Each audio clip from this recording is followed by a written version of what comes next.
चारों बेटे अपनी माँ को रखने पर झगड़ा कर रहे थे। एक बेटा कह रहा था तुम रखो, दूसरा कहता तुम रखो, तीसरा कहता तुम रखो, चौथा कहता तुम रखो, और यूं बीच में खड़ी माँ अपने चारों बेटों का चेहरा देख रही थी। फिर उसके बाद बेटों ने यही फैसला किया कि मैं नहीं रख रहा। एक दूसरे के साथ यही बहस करते रहे। इसी दौरान एक अजनबी जनाब अली आया। उसने आकर कहा कि इस माँ को मैं रखूंगा, अगर आप लोग इजाजत दो तो इस माँ को मैं अपने साथ ले जाता हूं, और हाँ, जाते जाते मैं तुम लोगों को 10 लाख रुपए दे के जाऊंगा। चारों बेटे ऐसे लालची निकले कि उस शख्स को कहा कि ठीक है, 10 लाख रुपया दो, हमारी माँ को साथ ले जाओ, और अगर कभी हम मिलना भी चाहें तो अपनी माँ से हमें मिलने देना। जनाब अली उस शख्स ने कहा कि ठीक है, लो ये 10 लाख रुपए चेक दिया, और यूं जनाब अली वो अजनबी शख्स इस बूढ़ी खातून को अपने साथ ले गया।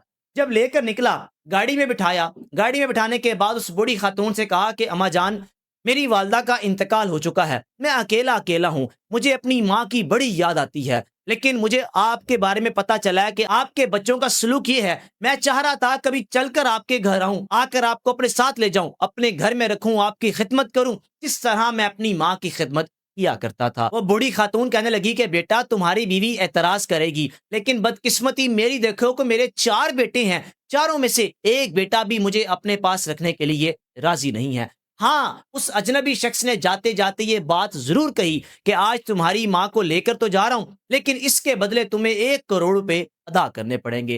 जनाब यानी उन चारों बेटों के ज़हन में कुछ चीज आई नहीं कि ये शख्स बात क्या कर रहा है, क्यों 1 करोड़ अदा करने पड़ेंगे। बस ठीक है, 10 लाख रुपए देकर चला गया, और उन चारों बेटों ने उस 10 लाख रुपए को एक दूसरे में तकसीम कर लिया, कोई काम शाम शुरू कर लिया, या उन पैसों को खा लिया। ये अजनबी शख्स जब उस बूढ़ी खातून को अपने घर लेकर गया, घर दाखिल हुआ, तो बीवी से कहा कि आज से ये अम्मा हमारे घर में रहेंगी, इनके 4 बेटे हैं, संभाल नहीं सकते, मैं इनको संभालूंगा, वो तो बदकिस्मत हैं, बदबख्त हैं, लेकिन हम इनकी खिदमत करके, जिस तरह मैं अपनी माँ की खिदमत किया करता था, तुम अपनी सास की खिदमत किया करती थी, इसी तरह तुमने इनकी खिदमत करनी है, और मैं भी अम्मा जी की खिदमत करूंगा। जनाब अली अजनबी शख्स जब उस बूढ़ी खातून को अपने घर में लेकर गया, खूबसूरत घर, बड़ा घर, शहाना घर, जाते ही सबसे पहले नया सूट पहनाया कि अम्मा जान, आप ये नया लिबास पहने, जो दिल चाहे वो खाएं, ये आपका कमरा है, मैं भी ख्याल रखूंगा, मेरी अहलिया भी ख्याल रखेगी, मेरे बच्चे भी आपका ख्याल रखेंगे, लेकिन एक बात याद रखिएगा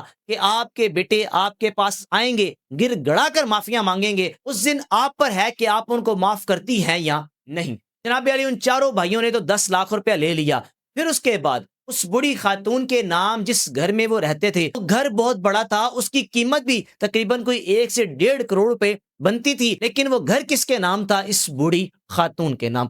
बेटों को इस बात का शायद पता भी था, लेकिन समझ नहीं आई कि हम क्या कर रहे हैं, अपनी माँ को उस अजनबी शख्स के हवाले किया और चले गए। कोई महीना 2 महीने गुजरे, अजनबी शख्स ने वकील के जरिए जनाब अली इस बूढ़ी खातून को बीच में मिलाया और कहा कि अम्मा जान, आपके बेटों को मैं नोटिस भेज रहा हूं, और जैसे ही आपके बेटों को नोटिस मिलेंगे वो फौरी आकर आपके पांव पड़ जाएंगे। 2 महीने इंतजार सिर्फ इसलिए किया कि क्या आपके बेटे आपको मिलने आते हैं या नहीं, या सिर्फ तभी आएंगे जब उन पर मुश्किल आन पहुंचेगी, और उस मुश्किल से निकलने के लिए आपके पांव आकर पड़ जाएंगे। 2 महीने बाद जनाब अली जब उन चारों भाइयों को नोटिस मौसूल हुए, तो सोचने पर मजबूर हो गए कि ये वो वजह थी जो अजनबी शख्स हमें 10 लाख रुपए देकर गया, बदले में उसने हमसे 1 करोड़ रुपए लेने थे, यही सारी उसकी साजिश थी। और आओ चलते हैं, जाकर अपनी माँ को घर लेकर आते हैं, माँ के नाम घर है, माँ को अपने पास रखेंगे। वो चारों बेटे जो इस बात पर झगड़ा कर रहे थे कि तुम माँ को रखो, तुम रखो, यानी एक दूसरे की तरफ इशारे करते जा रहे थे, और जब ये नोटिस मौसूल हुए तो उसके बाद चारों बेटे इस बात पर झगड़ा करना शुरू हो गए कि माँ को मैं रखूंगा, दूसरा कहने लगा मैं रखूंगा। यानी जो पहले घर से निकालने पर तुले हुए थे, वो अचानक अपने घर में माँ को रखने के लिए राजी हो गए। अब जनाब अली चारों बेटे अपने घर से निकले, बताई गई लोकेशन पर पहुंचे। एक बड़ा होटल था जहां पर आकर लोग रिहाइश रखते हैं, यानी बड़ा खूबसूरत होटल, और उसी होटल में उस अजनबी शख्स ने इनसे मुलाकात की। तो हैरान रह गए उस होटल को देखकर, पता चला कि इस होटल का मालिक यही शख्स है। फिर ये सोचा, कितने बड़े होटल का मालिक है, इसको 1 करोड़ रुपए से کیا لگے۔ اب اسی ہوٹل میں اجنبی شخص نے اس بوڑھی خاتون کو بلایا ہوا تھا جو چاروں بیٹوں کی ماں تھی۔ جناب علی جیسے ہی ماں کمرے میں داخل ہوئی تو چاروں بیٹے اپنی ماں کے پاؤں پڑ گئے، ہم اپنی ماں کو گھر لے کر جانا چاہتے ہیں۔ دوسرا ضد کرنے لگا، تیسرا ضد کرنے لگا کہ میں لے کر جانا چاہتا ہوں، چوتھے کی بھی یہی الفاظ۔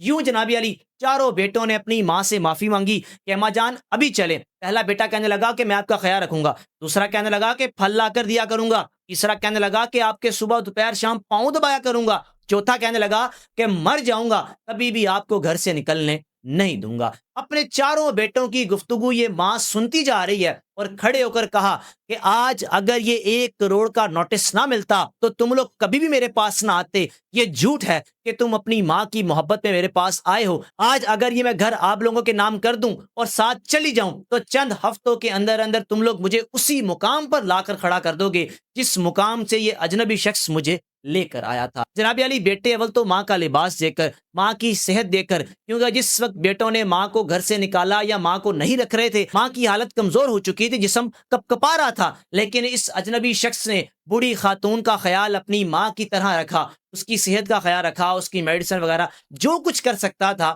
کیا۔ پھر اس کے بعد چاروں بیٹے بضد کہ ہم نے ماں جی آپ کو اپنے ساتھ لے کر جانا ہے، آپ ہمارے ساتھ چلیں۔ جناب علی وہ اجنبی شخص کہنے لگا کہ مجھے 1 کروڑ کی لالچ نہیں ہے، لیکن میں صرف آپ لوگوں کی ماں کو آپ لوگوں کا اصل چہرہ دکھانا چاہتا تھا کہ آپ لوگوں کو پیسے پیارے ہیں۔ 2 مہینے انتظار صرف اس لیے کیا کہ شاید تم لوگوں کے دل میں ماں کی محبت پیدا ہوگی، ماں کو ملنے آ جاؤ گے یا ماں کو کال تک کر لو گے، لیکن تم ایسے بدبخت بیٹے ہو کہ چاروں بیٹوں نے کبھی مڑ کر ماں کا حال احوال پوچھا نہیں، اور جب اپنے اوپر مشکل آئی یعنی 1 کروڑ کا گھر جب داؤ پر لگ گیا تو ساتھ ہی آ کر اپنی ماں کے پاؤں پڑ رہے ہو۔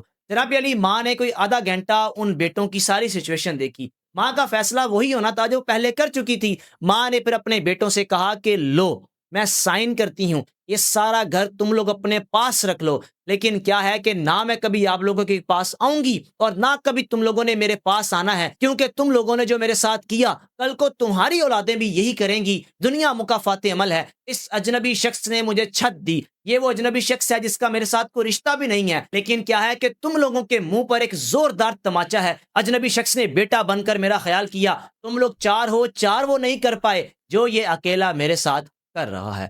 جناب علی بیٹے بڑے شرمندہ، اور ماں نے جب گھر اپنے بیٹوں کے نام کر دیا تو شرمندگی کے مارے اس ہوٹل سے نکلے کہ آج ہم نے اپنی ماں تو گوائی لیکن ساتھ ہی ساتھ اپنی عزت، اپنا مقام، اپنا رتبہ سب کچھ گوا دیا۔ ایسا نہ ہو کہ کل کو ہمارے بچے بھی ہمارے ساتھ یہی کریں۔ اسی پریشانی میں، اسی ٹینشن میں اس ہوٹل سے نکلے اور اپنے گھروں میں روانہ ہو گئے۔ یہ چاروں بیٹے آج بھی پچھتاتے ہیں کہ جو اپنی ماں کے ساتھ ہم نے کیا، اللہ نہ کرے کبھی ہمارے ساتھ ہو۔ یہ ڈر نہیں ہے کہ جو کر دیا، خوف اس بات کا ہے کہ جب ہمارے ساتھ ہوگا تو ہم پر کیا بیتے گی۔ رائے کا لازمی اظہار کیجیے گا۔ جناب علی ماں باپ ہیں جو 4-5 بچوں کو لے کر چل رہے ہوتے ہیں، لیکن جب ماں باپ بڑھاپے کو آن پہنچتے ہیں، انہی 4-5 بچوں سے، بیٹوں سے اپنے اکیلے ماں باپ نہیں سنبھالے جاتے۔ کتنی بدقسمتی اور کتنی بدبختی کی بات ہے جو ایسی اولادیں اپنے والدین کے ساتھ اس طرح کا سلوک کرتی ہیں۔ رائے کا لازمی اظہار کیجیے گا۔ اس سٹوری میں لیسن یہی ہے کہ جناب علی دنیا مکافات عمل ہے، جو بیج بوئیں گے وہی کاٹیں گے۔ اس بوڑھی خاتون نے تو بیٹوں کے نام گھر لگا دیا،